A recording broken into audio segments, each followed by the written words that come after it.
Before we get started, just have a couple of things I want to share with you all.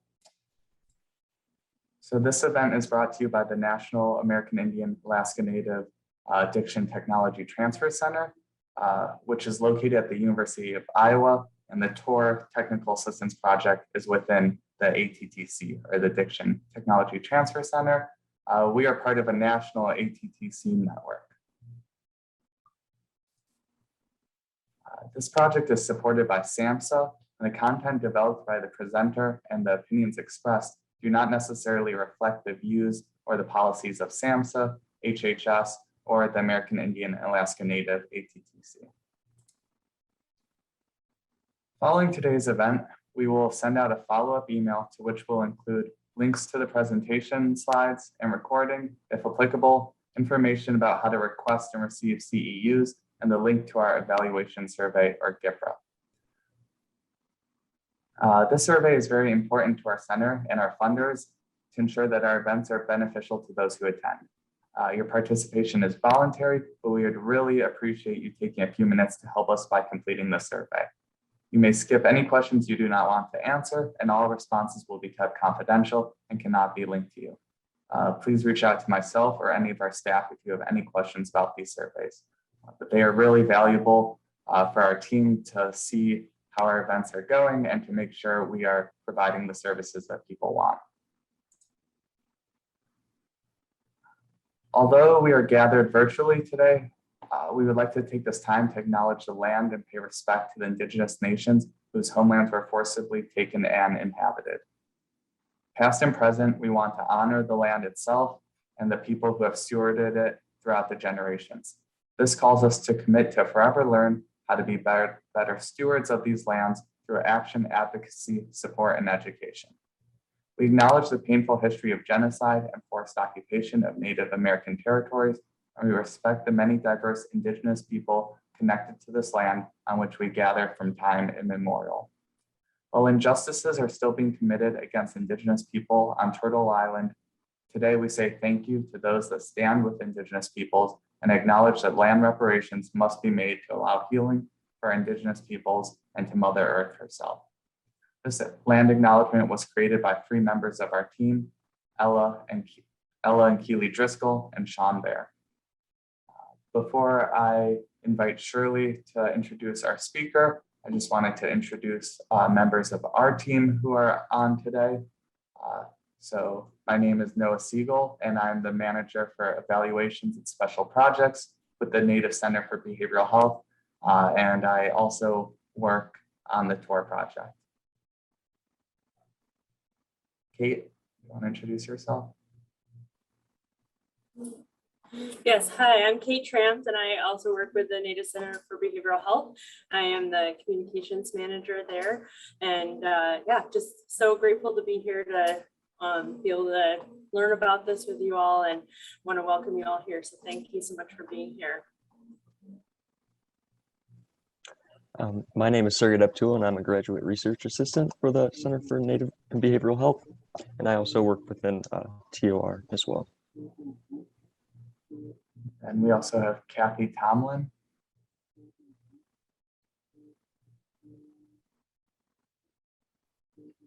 You're muted, Kathy. I always do that. I apologize. I'm here to support the team and to pay my respects to Shirley and Carolyn for being available and willing to help us with this webinar. We appreciate both of you very much. Thank you. And then we also have our co-director, Sean Bear. If you'd like to introduce yourself. Hello, my name is Sean. My Indian name is Kiuka. I'm from the Nisqually tribe in Tama, Iowa. I am the co-director of the center. Thank you, Sean. All right, now I'll turn it over to Shirley. Okay, can you hear me? Awesome. Carolyn DeFord is a mother of 3, a grandmother, and a member of the Puyallup tribe of Indians. Her heritage is Puyallup, Nisqually, Cowlitz, and mixed European. She is the Trafficking Project Coordinator and MMIWP Advocate for the Puyallup Tribe.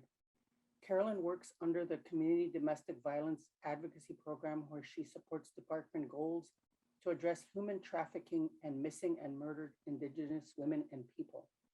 Her personal experience as the daughter of Leona Kinsey, a longtime missing person, have inspired Carolyn to raise awareness for MMIWP and support other families left behind. Carolyn's commitment to MMIWP has led to partnerships with advocacy organizations around the nation.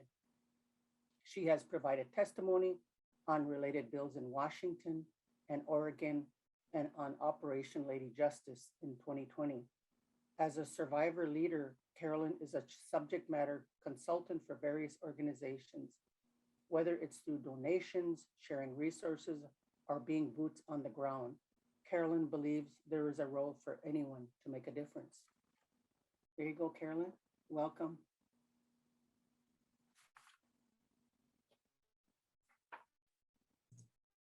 You're muted right now, Carolyn. Just FYI.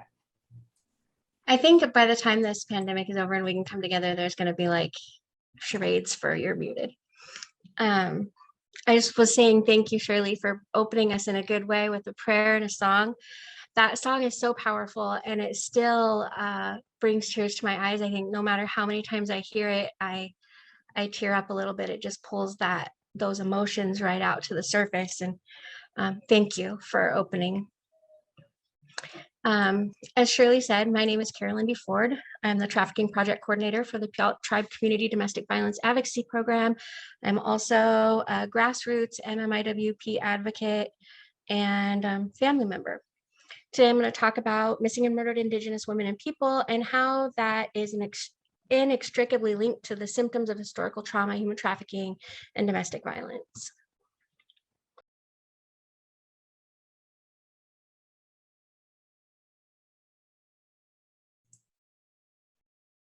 You're muted again. I didn't push anything. Mm. Our objectives today will be to discuss how Indian policy and historical trauma have fueled MMIWP. We'll look at how human trafficking, domestic violence, substance use, and the loss of children to the child welfare system are also linked. Oh, why? Okay. Little bit about me again, and this is more of my mother. And that's kind of my motive, my why, my inspiration. She raised me up with these values and cultural beliefs and traditions that kept me rooted to my community, even though we lived far, far away.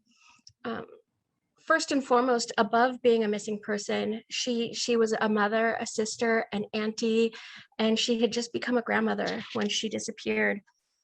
When we make a missing persons report, when I made my mother's missing persons report, it was the first time that I had labeled her anything other than mom. And I still can feel those emotions when I had to call the police and say, my mom is a missing person. And when I labeled her, when I gave her that, my identity and her identity changed in the blink of an eye. It made everything real, and it made how I seen myself in the world and how I felt where I belonged, all foreign. Kind of felt like the Jiffy Lube guy who blows in the wind out there, like I wasn't rooted to anything without my mother. When we go through these movements and we do the MMIWP rallies and vigils and walks, those are ceremony for our families of missing people who don't get those grieving rituals like a funeral or memorial or celebration of life. These are the things that we can come together to do and honor and respect our loved ones. And these are our moments to have ceremony with our community. They're not trendy. They're rooted in trauma and deep pain, and they're not a photo op and an opportunity to paint your face red and take pictures with people without fully understanding the impact of the movement and what it has done to our families all across Indian country. Carolyn, Do you mean to be sharing your slides right now? Yes, am I not? You're not.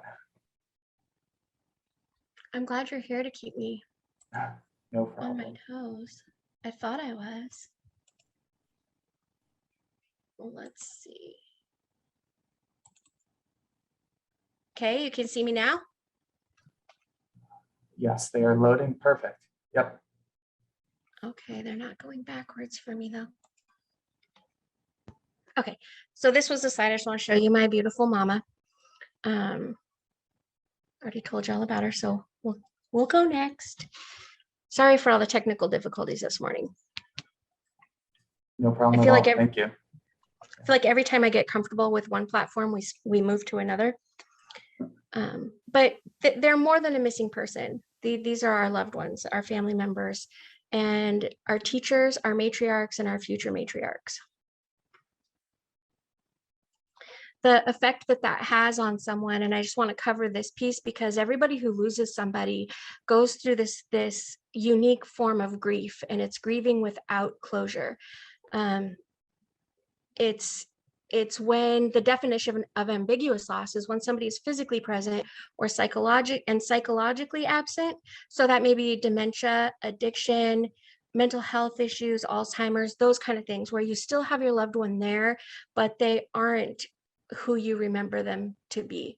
And then the other is physically absent and psychologically present. In my case, and for the case of missing people, they're physically gone with no explanation, but psychologically you did not say goodbye, and they still should be in the room next door. They should still call. You know, there's no process to resolve that or cope with that sudden goodbye. And it has a really unique effect on people that the founder of this movement, or the founder of the process, or the concept of ambiguous loss, Pauline Boss, said she considered it to be one of the most stressful kinds of loss, owing to its nature that this loss happens without the possibility of foreclosure.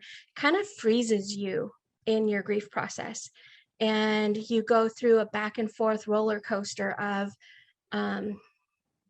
hope and not having hope, and guilt for the things that you didn't do, the things that you could have done, the things that you should have said, guilt for not having hope. There's a crazy emotional impact that this has on people that can be really hard to define, but it's also very consuming, and it lasts a lot longer than the normal grief process, and can come back at any time. Where the community moves on from the missing person pretty quickly, the loved ones who've lost somebody are really just kind of stuck in the mud right there. And statistically, each person that goes missing is connected to 10, on average, 10 other people who are affected by their loss. So if you think about that, one person being missing averages 10 people who are experiencing this grief and the mental health effects of this long-term grief. The background behind May 5th, I think you maybe already are familiar with it, but it was just a National Day of Awareness that was introduced in 2016 in memory of Hannah Harris. We wear red because a lot of our communities and cultures believe that red is the only color that the spirits can see, that when we wear it, we call on our ancestors and the spirits of our missing relatives to come and help us find them or to help us lay them to rest. And then the handprint can symbolize the silenced voices of our missing and murdered.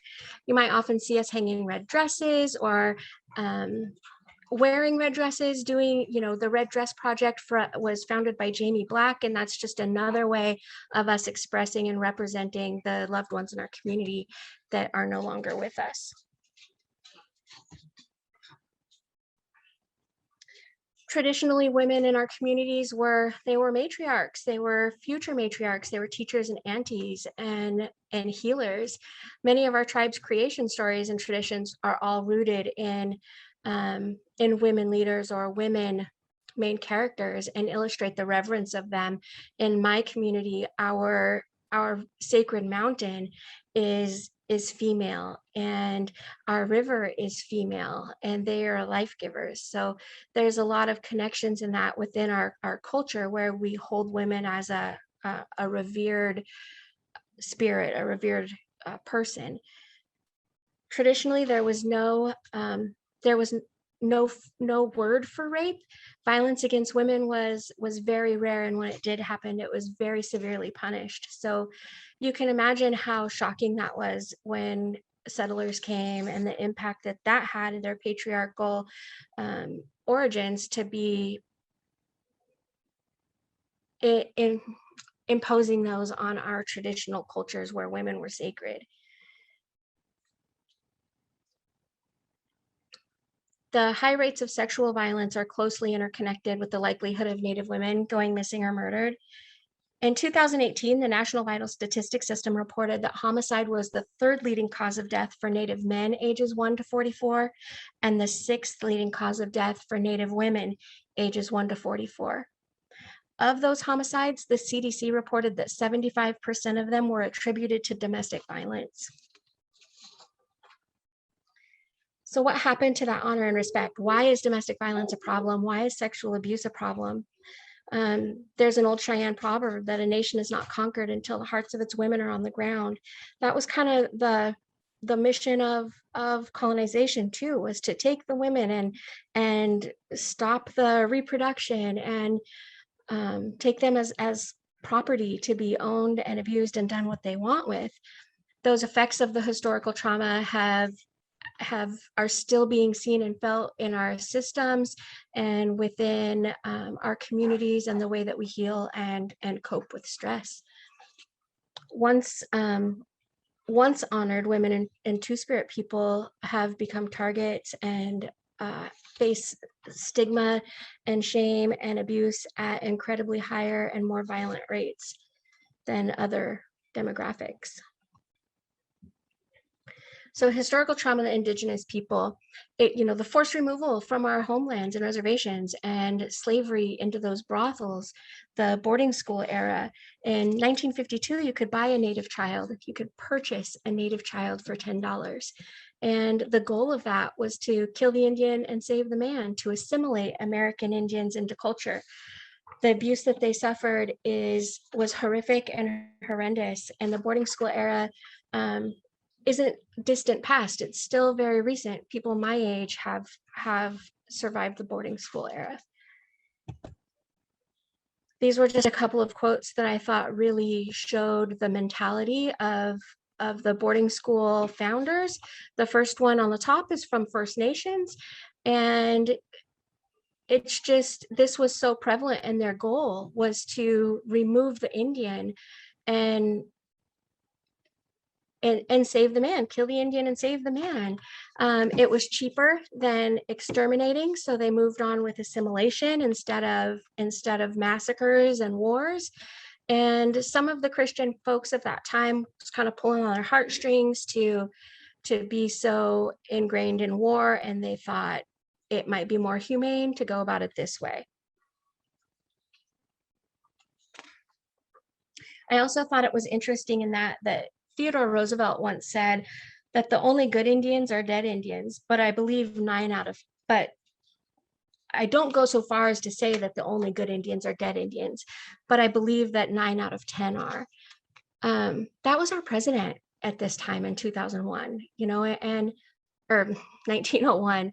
And, again, that's not that far back. That's just 2 or 3 generations for us that mentality was so prevalent for our grandparents and our great-grandparents and our ancestors. So how did we get here? That concept, that kill the Indian, save the man, that only good Indian is a dead Indian, that kind of played into and was very, very foundational in Indian policies. The Relocation Act that moved people from their reservations and into cities where they could find jobs and housing is something that we'll discuss a little bit later. Also, the Major Crimes Act, where Native Americans could no longer punish other Native Americans for certain crimes on the reservation, and the Oliphant Act, which removed the ability for Native American tribes to have criminal jurisdiction over non-natives on the reservation. These are just a couple of the policies of a long, long list of Indian policies that were intended to slowly and systemically erase our populations. So those acts, the Major Crimes Act, which removed the ability for us to prosecute Native Americans who committed certain crimes, and then the Oliphant Act, which removed the ability for us to prosecute non-natives who committed crimes. This created this crazy mix of jurisdictional, I call it kind of a jurisdictional game of who's on first, because everybody passes the buck. Nobody really fully understands it, and it's really complicated, and a lot of our programs don't have the manpower or the training to really know their role and what they can and can't do, and so they pass it on. There's a lot of questions that have to be asked in determining jurisdiction. Since we are independent, we're our own sovereign nations, but we are dependents of and under the protection of the federal government. So federal government has ownership or jurisdiction over us, not our cities or states. And so it creates this crazy maze. We have to ask several questions in determining who is responsible and who has jurisdiction over crimes committed. So where did the crime occur? Are the victims Native? Are the perpetrators Native? What was the crime committed? Sometimes it comes down to, was that crime committed on the road or on the sidewalk? It's really frustrating when you're in a crisis mode and you're really limited on time for your thorough response to be able to have to go through this maze. But also how frequently this plays into the lack of prosecution and accountability for crimes that are committed by non-natives on the reservation. Lack of the data is just part of the problem. This is just a little graph of some of the information that was presented a couple of weeks ago in the Operation Lady Justice listening session that talked about some of those programs and the reporting requirements. So NamUs, National Center for Missing and Unidentified Person System, that's voluntary. NCIC is only federally mandated for people under the age of 18. NCMEC, the National Center, is federally mandated for children in care under the age of 21. We'll look at some of these numbers later so we can kind of see how these processes and these requirements to enter here are falling through the cracks, because who's required to enter them varies so much, and who has ability to enter them. The Unified Crime Reporting System is voluntary, and a lot of our data comes from that. And again, the National Vital Statistics Survey, that is mandatory, but it can only be entered by medical examiners and coroners. And sometimes those are just elected positions. It could be the local pharmacist or the local farmer who ends up getting elected as the coroner. So this connection that we have between foster care, boarding schools, and human trafficking. It's kind of why we have to talk about those other issues, the Indian policy and the historical trauma. Those connections between foster care, boarding schools are very linked in today, even though maybe the lingo has changed and the route of those abuses has changed, it's still the same and it's still prevalent. The churches profited off of stealing Indian children. Churches, foster care system, and trafficking were all for-profit industries, the profit based on Native lives. Lawyers and child welfare agencies in states are still taking children. In North Dakota, for example, I believe it was every Native child that was taken into foster care was worth $70,000. They received a $70,000 stipend from the federal government. And roughly 10,000 of that goes to the foster family, and the other 60 goes to the state. In order to maintain their states, they benefit off of taking Native children from their homes. The impact is these children grow up not knowing how to love or nurture. The effects on the children's children, it continues those cycles of intergenerational trauma, the sense of loss of identity and the connection. I was listening to an elder a couple of weeks ago, and she said this so eloquently, but of all of the things that they have taken from us, our ability to parent was the most devastating, because it's affecting on and on and on in this cycle cycle. So it's not that our Native parents who are losing their children to the foster care system don't know how to parent or they're bad parents. They are also the victims of this historical trauma and the victims of a for-profit industry that benefits from taking those children. So what's love got to do with it? I kind of throw that Tina Turner quote in there because I was trying to connect for you guys the link between domestic violence and human trafficking and why we have to talk about those to talk about missing and murdered Indigenous women and people. To advocate for Mmiw, you have to advocate, you have to be an advocate for domestic violence and trafficking. The links between them are very similar. Domestic violence survivors may be victims of trafficking if they were recruited by a Romeo pimp, that this is their boyfriend, somebody they fell in love with, they got married, they moved away with them, and this is what that relationship turned into. It wasn't what she signed up for, but she still loves him. Arranged marriages could be, that would fall under domestic violence, but this may be a labor trafficking or sex trafficking type of situation that we may see someone in. And then familial trafficking, I believe it was 34% of Native victims of human trafficking, Native survivors of human trafficking were trafficked by a family member, close friend, or extended family member. And then human trafficking and this link. And again, back to domestic violence, remember 75% of those Native American homicides were due to domestic violence. Human trafficking in the link to homicide. If they're, they have a high rate to experience violence from their johns or pimps, which often results in homicide. These girls that are being trafficked are using a street name, so they may be unidentified. Their pimp isn't going to notify their family members. Nobody has any contact with their family members.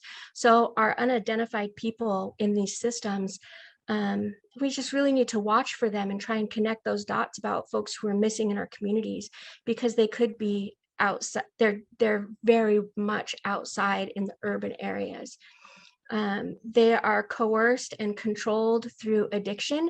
Their pimps will often get them hooked on drugs or withhold drugs from them to convince them or coerce them into performing sex acts. And sometimes that ability to numb the pain and numb the trauma and everything that they're going through emotionally, their ability to survive those situations is often attributed to the addiction. Several survivors have said, if I wasn't able to numb it, I would have killed myself. So they're surviving the best that they can through that.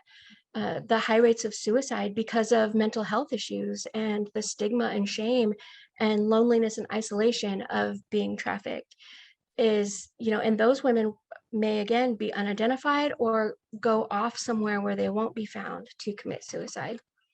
The high rates of overdose within human trafficking survivors is, there was a statistic, and I wish that I could have found the source for it, but it was that between homicide, overdose, and suicide, human trafficking survivors human trafficking victims have a 7-year life expectancy. And then mental health issues where they're just not able to function and in psychosis and not able to identify who they are or receive help or connect with family, and homelessness due to many of these things and that vulnerability. If they're homeless, they're going to be more likely to act out of desperation and fall for the lures and the guise of human traffickers. So this little map up here, this is the map from the Polaris Project, which is data that's collected from the National Human Trafficking Hotline. And here I'm just showing that connection between human trafficking hotline calls and the top states and cities with the most missing and murdered Indigenous women. This information was pulled from the Urban Indian Health Institute's report in 2018 for missing and murdered Indigenous women and girls. You can see on the hotline map the correlation between the cities where the high rates, the top 10 missing and murdered have been. The east side of this map, it's not that there is more trafficking there. Some of those areas do have more, but the Human Trafficking Hotline and Polaris are located on the East Coast. So they've been able to perform more outreach and education around the program and distribute it out that way. So there is a little bit of discrepancy in how that information is gathered. There's trafficking everywhere. It's just we're getting on the boat now on the West Coast over here. The link between human trafficking and Mmiw, again, this was a young woman. She was from, I believe, Michigan originally. She moved to Everett, Washington with her family, fleeing domestic violence. And she had a history of poverty and isolation within her family. She met a man when she was 16 years old. He was older than her. He had money. He made her feel beautiful. He bought her nice gifts. He tried to convince her to dance for him, and she said no, and eventually she gave in, and it led to him trafficking her. And he was a very brutal pimp. She was picked up in Portland, Oregon, just 2 hours away from where she lived, and did receive services from law enforcement there and agreed to cooperate with the prosecution. And during that prosecution case, she went back home, and in that time that she was not under police care, she went missing and has not been found yet.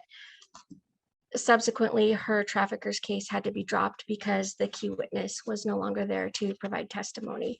So when we're working with trafficking survivors and that link there, we really have to be mindful of the impact that this could have on the survivor, that if their pimp knows that they're receiving services, or that they've spoke to anybody about what's happening.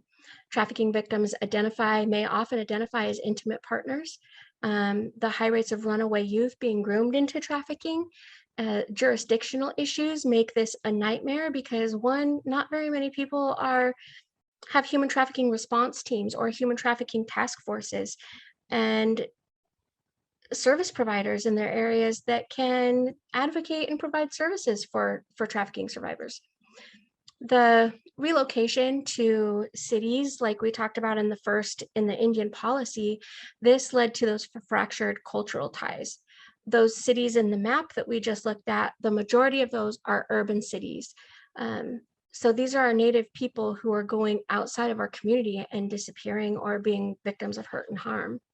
The broken homes and that tie to human trafficking also comes down to the youth that have experienced, or the trafficking survivors that have come forward have said that they all had, a majority of them, I believe it was 84%, had history in the foster care system or came from broken homes.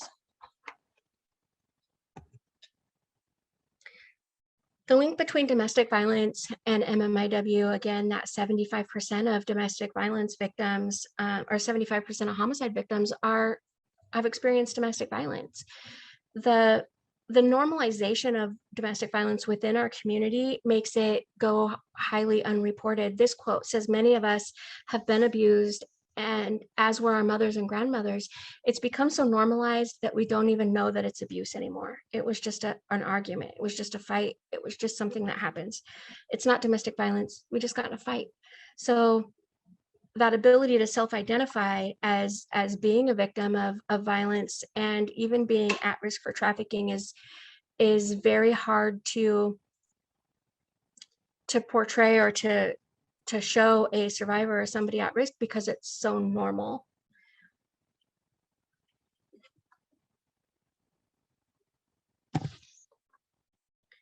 And then our youth, those vulnerable youth who are out there and experience the high rates of sexual assault.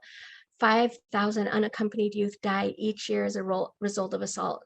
I just thought that's 100% preventable. These are our children. 1 in 6 runaway youth are likely victims of sex trafficking. And I believe that statistic has changed now. The last time I looked at the National Center for Missing and Exploited Children, I believe it's 1 in 4 now, but I'm not sure, don't quote me. Females are larger in number among runaway youth. And again, they're in larger number for sex trafficking, and they're recruited into trafficking for the porn industry and for commercial sex.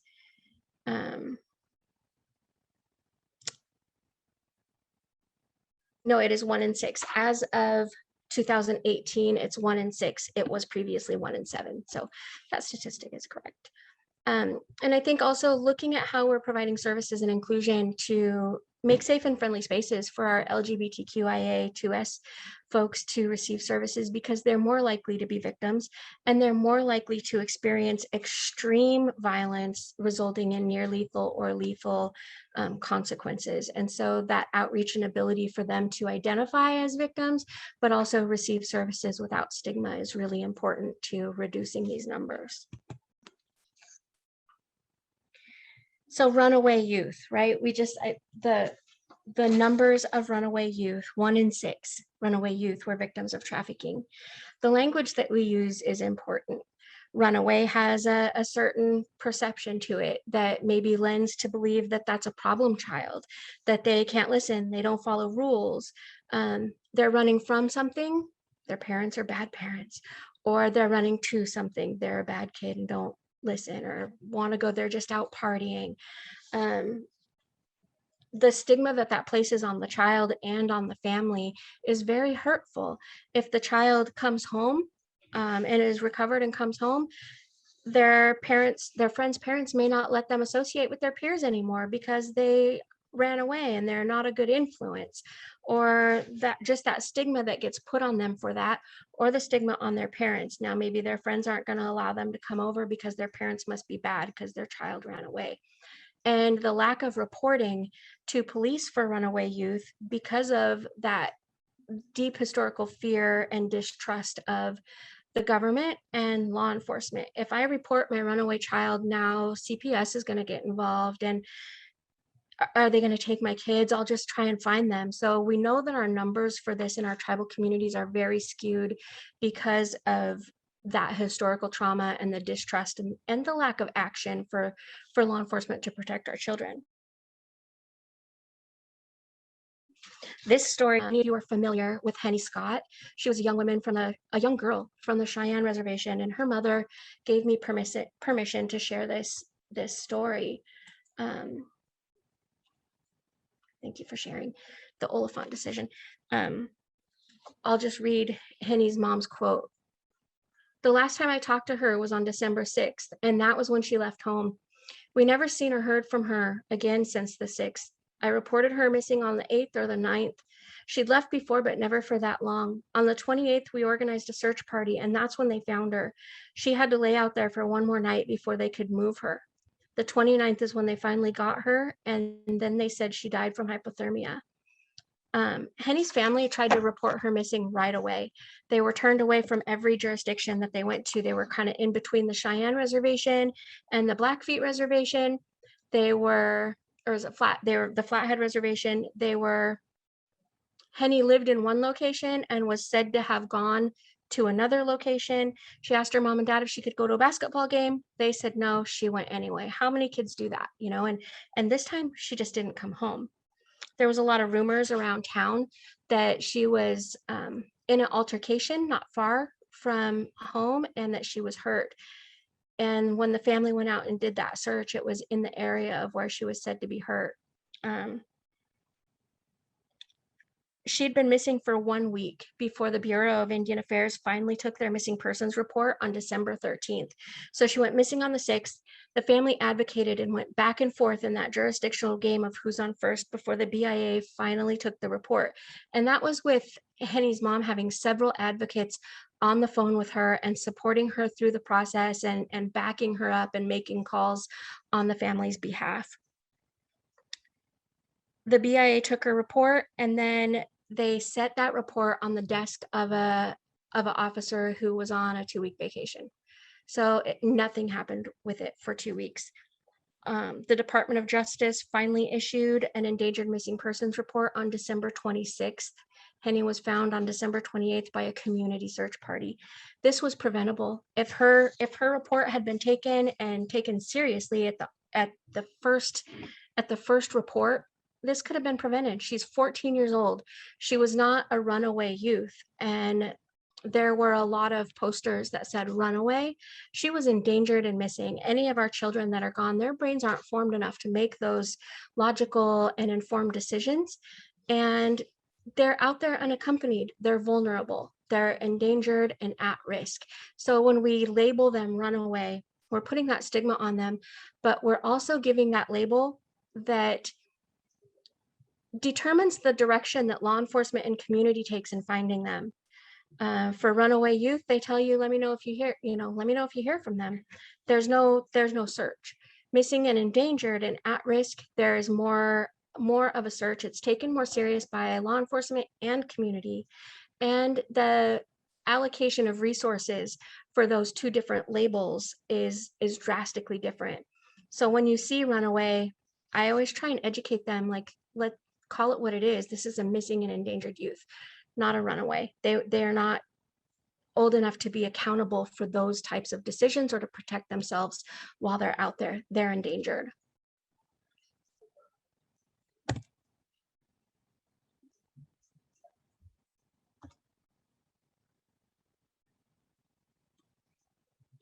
My screen's not moving. Okay. This is a little bit of information about some of the facts. The National Center for Missing and Exploited Children. Again, look at the data as part of the problem piece. National Center for Missing and Exploited Children, every child in care, in foster care, is federally required to be entered into the National Center for Missing and Exploited Children. The National Center only has 51 Native youth across the country. There are more than 51 Native youth in just 2 of our states that are in care that are missing. So this is an education problem and an education piece that we have to really share and advocate for with our families and with law enforcement. Families can enter their children into the National Center and law enforcement can enter. Advocates can't, but those families and law enforcement can. And so we need to be walking families through that and supporting them with that resource. And it also opens up a lot of resources within the National Center that provide forensic investigations that use the internet and go through social media and really look for those children. That's something that is highly underused. There's 7,000 down below the very bottom statistic, National Crime Information Center, 7,000 missing Native youth within our country, but only 51 of them are entered in National Center. We've got a lot of work to do in clearing up those data gaps. And then the National Center for Missing, or National Missing and Unidentified Person System, there's 111 missing Native youth in that system. And that one is voluntary. I believe there's only 4 states in the country that have made it, that have passed legislation to make the National Center for Missing and Unidentified Person System mandatory. This is just a little highlight of the history between the NCIC. This is the one that there's 7,497 missing youth under the age of 18. Only 51 of them are in the National Center for Missing and Exploited Children.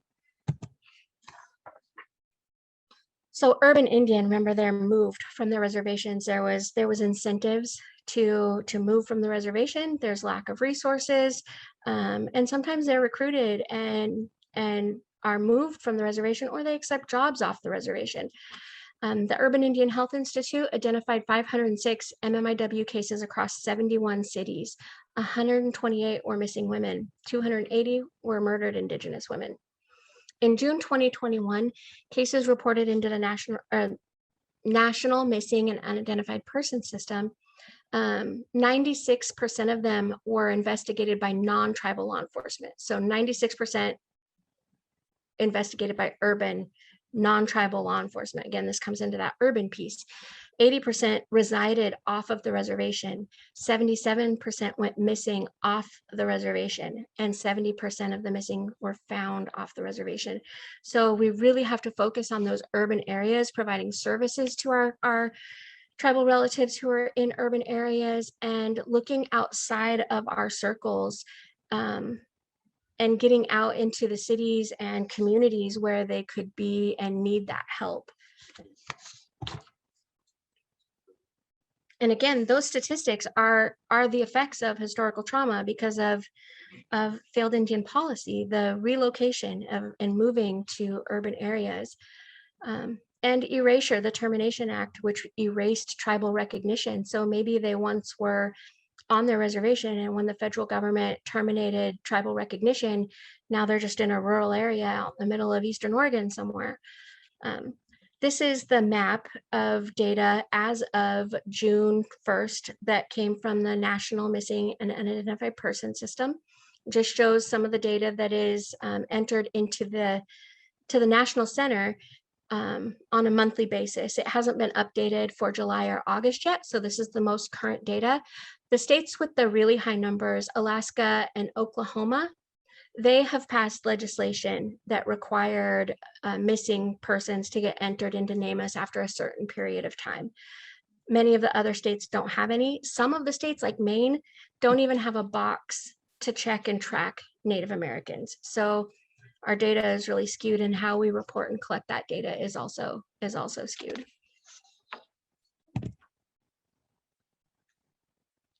Categories, back to that missing persons and how we classify and label them. Runaway, we have to call it what it is. And that perception that they have voluntarily left, that they're running from something or to something, is harmful. It's true, they're running from something or to something, but they're missing and endangered. They're not runaway. And we have to be able to protect them and allocate the proper resources to finding them. These are just some of the cases. Kidnapping is really rare. They're not in a list of priority here. Voluntary missing, that may be our DV survivors who have to escape their DV relationship and their life depends on them to remain missing. This is one reason why a lot of advocacy groups don't and shouldn't, it's best practice not to accept and search reports for missing people who don't have a police report case number, because that could be a trafficker looking for them. It could be their spouse or abuser looking for them. It could be their abuser's sister looking for them, or a familiar trafficker or familiar abuser that is looking for them, and their ability to remain missing is important. If that family member really is set on finding them, advocates could walk them through that and support the process of filing the report with police. In my case, I waited 3 days because I was terrified that my mom would find out I called the police and I would be in more trouble for reporting her when she came back. And finally, I was like, I don't care. If she doesn't like it, then she shouldn't have left. And, you know, it was the right thing because she didn't come back. And if I had held on to that any longer, I could have done more damage to her case. But I just want to highlight that there is the voluntary missing. Suicide, often they, you know, if folks leave to commit suicide, go on a hike or, you know, travel. We had a suicide on the beach a couple of years ago, and a note that said, don't, you know, I didn't want to come home, I did this. There's just a lot of circumstances that go into that. Missing isn't just missing. There's a lot of other backgrounds to it. The vulnerability factors, these again are the effects of historical trauma and the things that make them vulnerable, high risk, or targeted for trafficking and experiencing violence. History with the foster care system is a big one. Disconnect from community, substance abuse and addiction. We have to be able to really make these connections in how we're surviving and coping, how our clients, our victims and survivors are coping with the abuse that they've survived through, and being able to provide trauma-informed services and adequate services to them so that they can get help and get connected to the resources that they need to heal and get well. And generational prostitution. I was talking to an elder in my community about the high rates of human trafficking here, and I said it's familial. Sometimes parents do it, and she's like, "Sweetie, it's parents, grandparents, great-grandparents. It's happened all their lives. It's generational." And that really blew my mind that our communities know this. You know, it comes back to that data gap.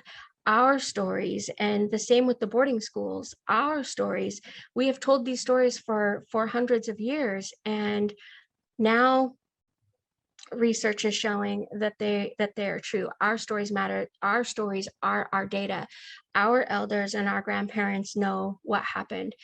Often cases of domestic violence or abuse will be like Henny's death was hypothermia.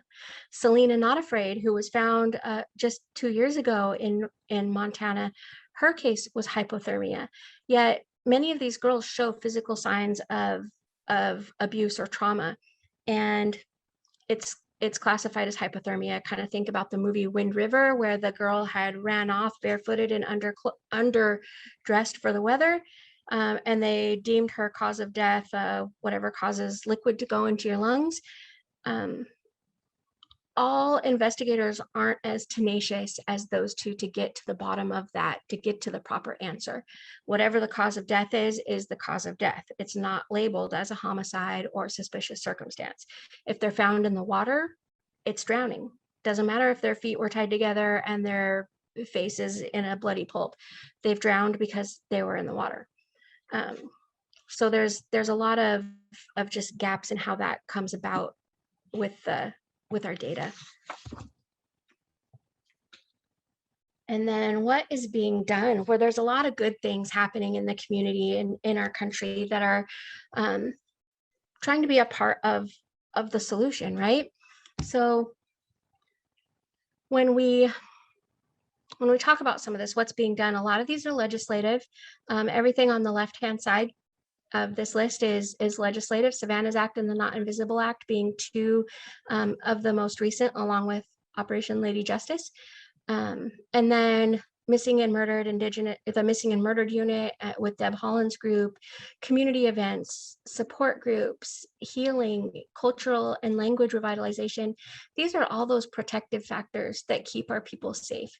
The support groups, healing and culture and language, we need those. And for our urban folks who are not connected to that, that grounding and that sense of belonging that you get from your language is so, it's so powerful, you know, that you don't know what you've lost until you find it again. These were the couple pieces of legislation that I had mentioned that were very recent. Savannah's Act was named after Savannah Lafontaine Greywand, who was found murdered in Fargo, North Dakota. She was a pregnant mama, and her baby was very traumatically removed from her womb, and she was found deceased. And her baby, luckily, is happy and healthy today, but it was a tragic and horrific story that drove a beautiful amount of change that hopefully makes a difference and helps us to get to the bottom of why this is happening and how to respond to it, and allocates the resources to the programs that need it to do that work. And then the Not Invisible Act is supposed to help with that data collection and make recommendations to stockholders, establish joint commissions on reducing violent crimes, and promote intergovernmental coordination between state, federal, tribal law enforcement agencies.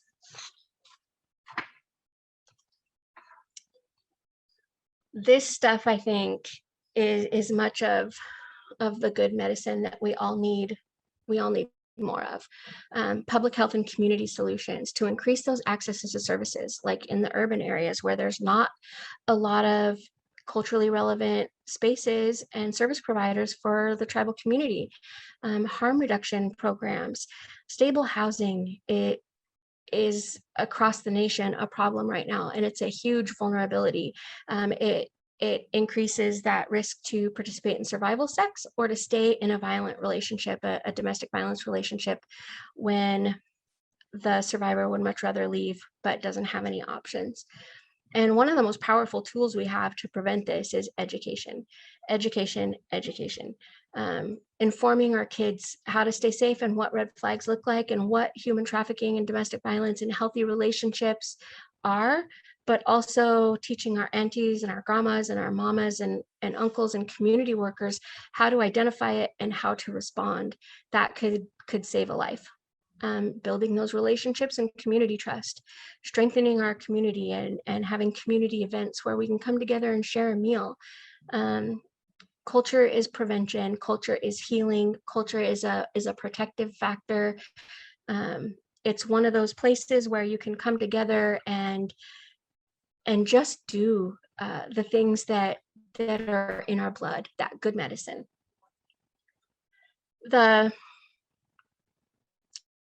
There was a quote that I read, and I have never been able to find it again, but it said, you can only heal Indigenous wounds and Indigenous trauma with Indigenous healing and Indigenous medicine.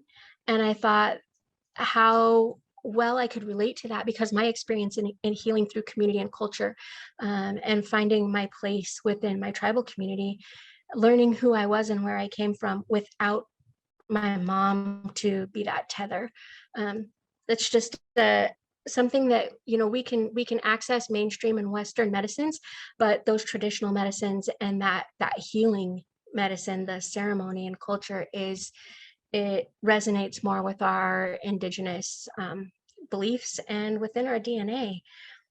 The historical trauma aspect, the accumulation of trauma through generation after generation, there's the antidote, the remedy to that is the accumulation of ceremony. I read this in the same report as the first one that I haven't been able to find again, but the accumulation of ceremony heals the accumulation of trauma. And so many folks who have been raised without ceremony, who have been moved to urban areas, who don't know how to smudge and let that go, who've never been able to sweat or learned how to pray or how to access traditional medicines and speak their language. Those aspects of providing ceremony and teaching ceremony and letting them accumulate that so that they can be holders of their own ceremony is very healing. What can you do? Financially support families, donate to Innovations HTC, Mmiw USA, and other groups that are doing the work. There's a lot of programs out there that provide sub-grants, like the National Indigenous Women's Resource Center, Minnesota Indian Women's Resource Center. Pathways is not in Minnesota. Pathways is in, I believe, North Dakota. Donate to these programs. They need our funding to keep going, and they're doing that work. They're the ones that are doing the hard stuff. They're getting their hands dirty. Share those missing persons posters and flyers, attend vigils and events with families and support them through that, and share your gifts and talents. No matter what you do, what your skill is, what your gifts and talents are, there's a role for you in making a difference. This is a young girl from our Muckleshoot Reservation. She is Muckleshoot and Cowlitz, and Rosalie Fish, she just painted a red hand on her face and her leg, and she dedicated 4 of her runs in that competition that day to missing and murdered Indigenous women on her reservation. Her gift was running, and she opened up this message and awareness outside of our demographic, outside of Indian country, which is really hard to do. And she was able to access an audience that we hadn't been able to reach before, and the young people, those young people's voices. If you're working in human services in any capacity, whether that's, housing and homelessness, mental health, DV, child services, anything, our goal is to provide wellness and support in our communities, right? To prevent hurt and harm, to ultimately prevent missing and murdered Indigenous women and people from plaguing or affecting our communities and our loved ones. No matter what we do, we have an obligation and a goal, and we all have a gift and a talent that we can contribute to that. And even if it's that you have plenty of time and a large following on social media, share those posters, because we never know if a nurse might see them, or a grocery store attendant, or a hotel concierge might see these people, an Uber driver, and be able to give some information that brings somebody home.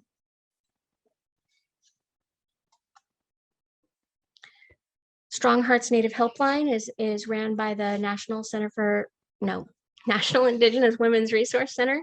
They're available 24/7. They provide culturally relevant domestic violence advocacy and referrals to domestic violence support and advocates across the country. And then Innovations Human Trafficking Collaborative. They are an Indigenous survivor-led organization that trains and creates protocols and programs nationwide for tribes, communities, other organizations, law enforcement, casinos, hotels, to give these organizations and programs the ability respond and recognize human trafficking. And how adopts chill up. That's thank you. Thank you, folks. My name again is Carolyn DeFord, and my contact information is down below. I guess I didn't tell you anything about where I'm at. The Puyallup Tribe Community Domestic Violence Advocacy Program was founded in 1997. It started with 2 employees. We currently have 10 employees. We had 17, and then the pandemic hit, and we had to furlough. But we have programs for teen dating violence, human trafficking, sexual assault, domestic violence. We offer court accompaniment, legal advocacy, emergency services. We were one of the only 32 shelters in the country to be ran by a tribe. And due to the pandemic and funding, we've had to temporarily close that shelter, but we're really looking forward to opening that back up and being able to provide safe spaces for our clients and community in this time where there's really a lack of safe spaces.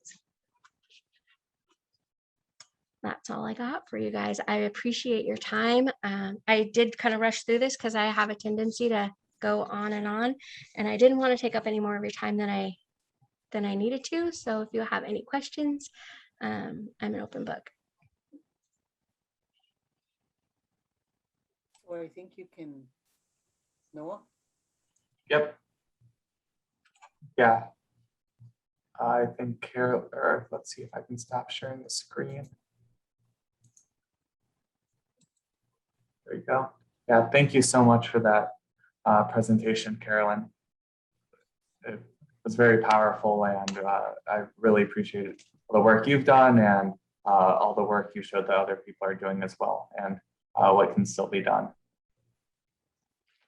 And so Kate just put in the chat the link to our YouTube channel. Yes, this presentation was recorded, and so that will be available to those who attended. And does anybody have any questions for Carolyn? I just have a quick suggestion, Carolyn.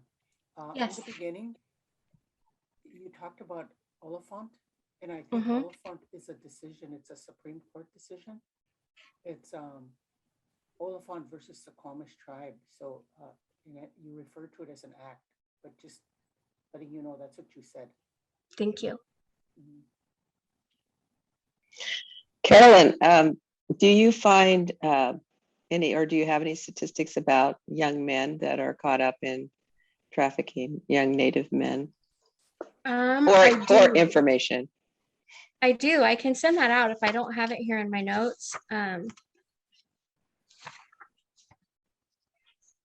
But you know, there's a lack of data, for one, because of the stigma in reporting, and a lot of our programs don't recognize that men may be victims or share that they're a safe space for men to come forward and receive services. And even the men identifying as victims, just because of the physiological effects of that.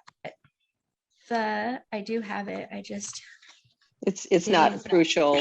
I just, but you do see that as well. Yes. Yeah. And the Polaris Project and the National Human Trafficking Hotline do collect a lot of data on the men, and kind of how that the men and the LGBTQIA non-gender, and it kind of highlights those variances. If you compare it to missing and murdered, you know, the higher rates of human trafficking survivors identifying as female.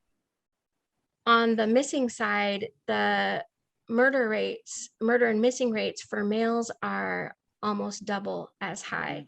Yeah. So to solve the problem, you know, our women are sacred and we have to keep them at the forefront because they're our life givers. But to solve it, we have to solve the whole thing. And by only solving 32% or addressing 32% of the problem, we're doing an injustice by not recognizing the whole bit. And so just knowing that 69% of our missing and murdered, our missing men, are missing our men, we can imagine that, gosh, I believe it's like 17% of of trafficking survivors have identified as male, but it's around that. We know that that has to be higher based on those homicide rates and just that lack of identification and outreach that goes out to men. And the funding issue, if I wanted to donate, is it all private donations, or is there funding that's available to the various programs you mentioned, or how does that work? How, it sounds like I could donate directly, right? Yeah, they're both, the couple that I mentioned are 501c3 companies. They take donations. They operate off of donations, service fees for, innovations for providing and training. They operate off of that, and also grant funding. Pathways in North Dakota does amazing work. They are 501c3 as well, and they are ran off of donations and grant funding. Strong Hearts Native Helpline, they all, take personal donations on their websites. They do have links to donate, and Mmiw USA takes donations as well, but they're fiscally sponsored, and same with Sovereign Bodies Institute. And Sovereign Bodies addresses, they're really strong in their advocacy for human trafficking and Mmiw. Oh, yeah. So the numbers for the Alaskan Native population is, in some of your slides, is pretty stark. I mean, it's shocking, actually. What thoughts do you have about what we could do to help, particularly the Alaska community? It's a remote community, but the numbers are very, very high. Right. Yeah. Well, part of that is that they are one of those states that have legislation. So they're trying to really get to the root of that data. They're rural and isolated. And so the amount of services that are available to victims and survivors is really limited. I think when it comes to the reauthorization of VAWA and any of these programs, just advocating for our Alaska Native relatives that they are not forgotten, and statistically they bear a huge brunt of this and need that, the ratio of men to women in Alaska and that gender-based violence portion of the root, at the root of it, needs to be addressed. And there's a couple of organizations in Alaska that are nonprofit as well that are addressing these issues and providing services. Well, thank you for your presentation and your beautiful slides. I appreciate all the information and your advocacy for people. And thank you for being here and answering my questions. Yes, well, now I'm determined to find out the men data. It's like, I won't give up until because I have it. Yeah. Yeah. Thank you.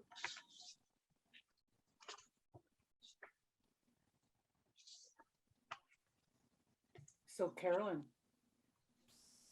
one of the things that I kind of gleaned from your presentation was that there's like intersectionality between people missing and then ultimately murdered and other things with the vulnerability factors of having substance abuse issues, or not having stable housing, potential mental health issues.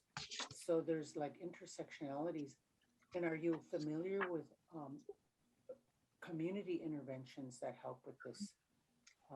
That could, I mean, other than the programs we have now, which are, like awesome, but to me, it's barely tapping the surface on what the needs are in our communities. So are you aware of more interventions that address some of these other issues too? Just speaking from what I've observed, and I don't know because I'm just here in the little corner of Washington. There's really a lack of services that are adequately staffed to handle the demand of people who are experiencing mental health and addiction issues, and a lack of housing across the nation. So being able to address those is, here you have to make 3 times your income to afford an apartment, and that, if an average 2-bedroom duplex is $1,800 a month and you're only making $13 an hour minimum wage, you can't make it, and then if you have children and you have to pay for extra food and diapers and childcare and just those vulnerabilities to poverty, and what will a mama do to take care of those babies? How can they be groomed? If a trafficker or a pimp can get her to compromise on her integrity in one little bit, even if it's in one little bit, he finds a niche and he gets in. If it's dance, I'll protect you. You're beautiful. Nobody will touch you. You'll just be on stage. If he can get her to bend and in her stance on that, he's found a way in, and he thinks he can push it more. So are you aware of the statistics for human trafficking? I do have some statistics on human trafficking. However, there aren't a lot of studies that have been done on it yet. I think within the last couple of years, with some of the legislation that has passed, there are more organizations that are starting to collect that data and compile it. The Garden of Truth did a very thorough study several years ago. Christine Stark, I believe, was part of it, Bonnie Claremont and Sandra Pierce. And that has a lot of data and statistics within it. And then the Congress of American Indians, National Congress of American Indians, has a fact sheet or a human trafficking briefing, and it compiles data that was collected around human trafficking that looks at the population of Native American people in a community versus the rate or the number of trafficking prosecutions, and how many of them were Native American. And in every one of them, it's drastically higher than the percentage of their population. I believe I didn't include it in this presentation, but for me, I'm on the West Coast. So our track runs down the West Coast from British Columbia to Mexico. And they might veer off the path here and there, wherever there's casinos or, big events where they can make some quick money or trade a girl or anything like that. If they've been working on recruiting somebody along that route, then they'll stop. But the number in Vancouver, just being across the border from me, I believe the tribal population there is 7%, and the number of trafficking related arrests was over 21%. I believe. I'd have to look at it. Sometimes I get too many numbers in my head, and without seeing them, I just know that they're horrible. And then there's also a high rate of Native children in foster care, and it's higher in Canada, because I've seen the data. It's just unbelievable. Yeah. And how that perpetuates the issue, and their disconnect with community and who they are, and that they're loved, is something that we really have to address and keep supporting. The Indian Child Welfare Act was written with the intention to keep those children within their communities, within their families, and just making sure that we're defending that sovereignty of our tribes at every turn. Carolyn, I have a question. In the past few years or for a while, there's been calls to decriminalize sex work.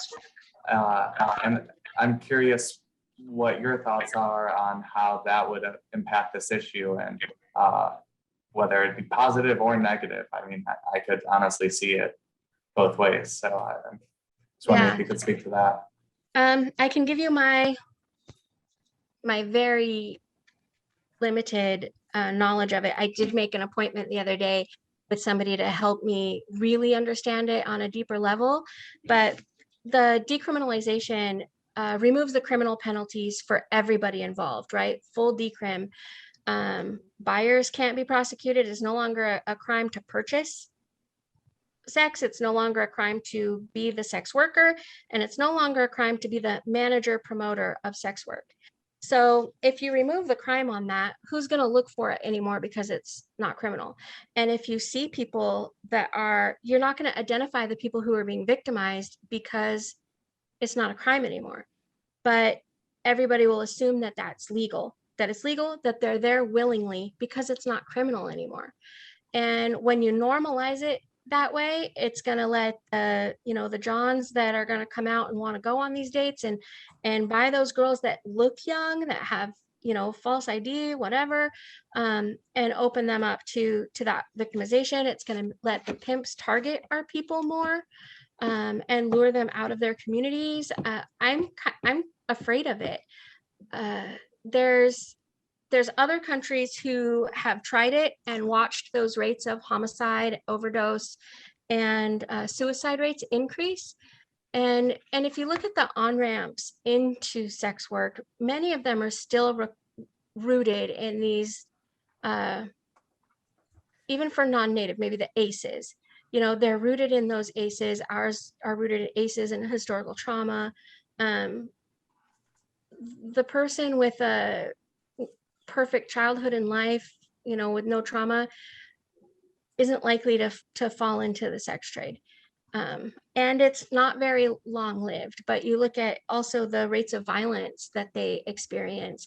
A sex worker who is doing that willingly and has the resources to choose who she dates, and do her background check and have her own requirements on their cleanliness when they come to their appointment, that's really a privilege. But our young girls who are lured, they don't get the privilege of running a background check or saying, no, I don't want to, or even choosing who or what they do. Their pimp is choosing that for them. And the other day, you look at the average age people are lured into sex trafficking. It varies, between 12 and 14. And 12 and 14 that they're groomed into trafficking.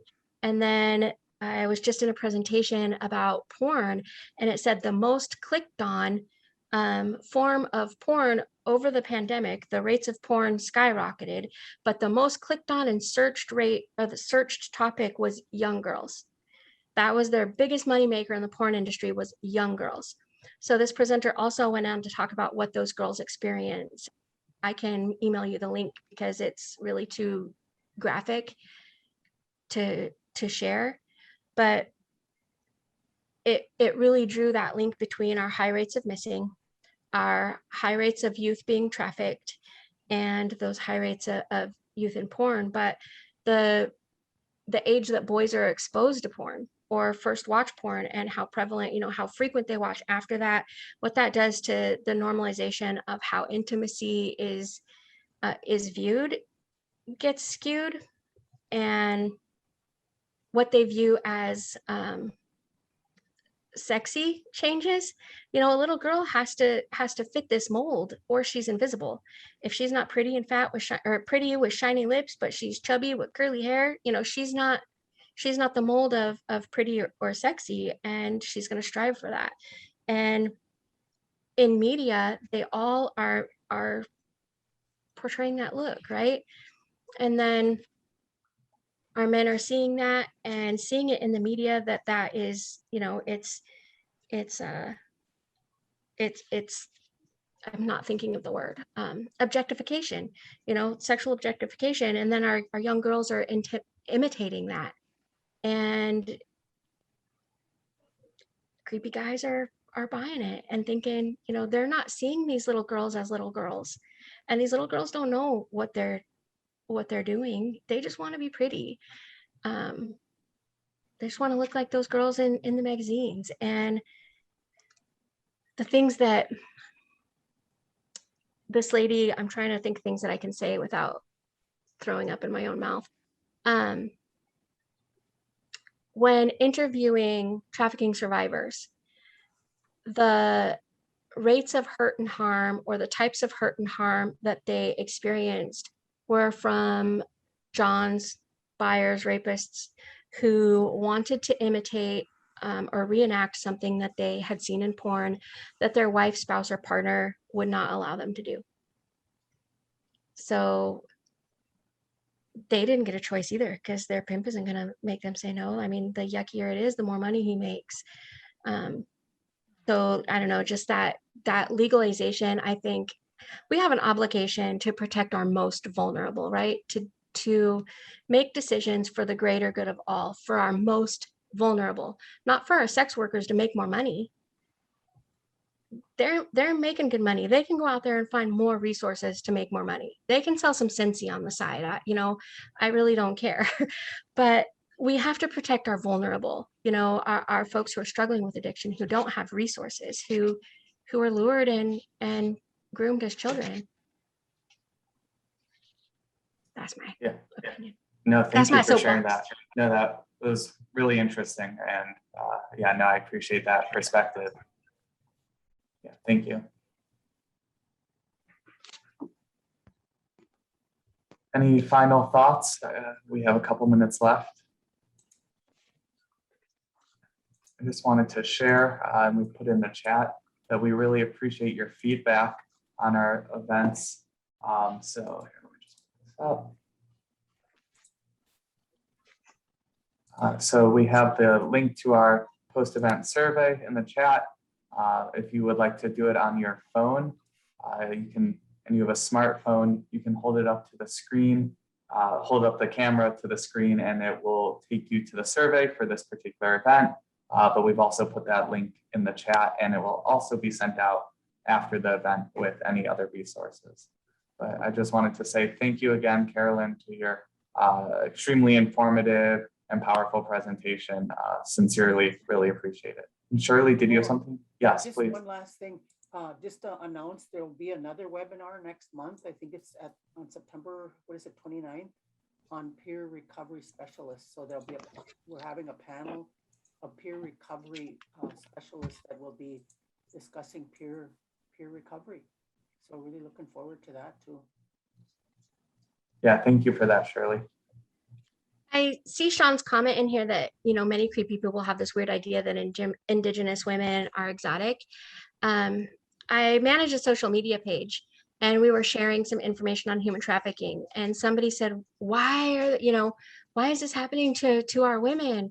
And a man who is an ally, I believe he's an ally, he's been following and very helpful for 5 years. He said, I'd never heard this before, but Native women and girls are targeted because they're the rarest of the rare. They're the endangered species. Exotic, yes, because it's like they're the hard to find. And so the really creepy pervs want the rarest of the rare. Or you could just give me your number.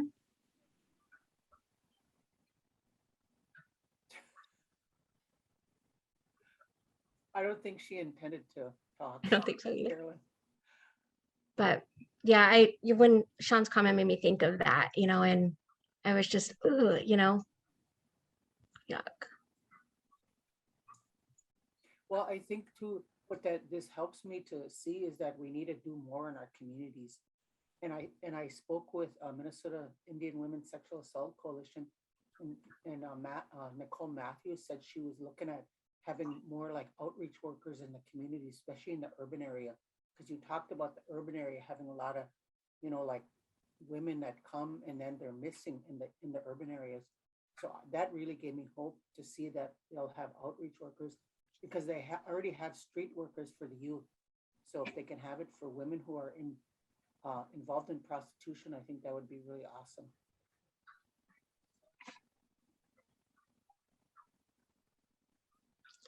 Yeah, hopefully we'll be able to collect data, a lot of organizations who do the trafficking outreach, like that is part of their programming, off reservation urban areas. Some of them don't select Native American as a race. It's white, non-Hispanic, Hispanic, Asian, and getting here in Tacoma, where our urban areas are on top of our reservation. Some of them don't collect that, like they don't acknowledge that they're on the reservation. And so we're just really still fighting to be seen, for the visibility, even within those places that are providing services to Native Americans, just not recognizing it.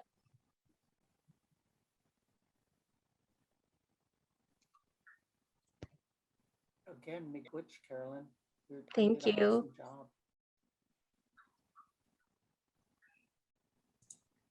Yeah, thank you again. I was just responding to Don.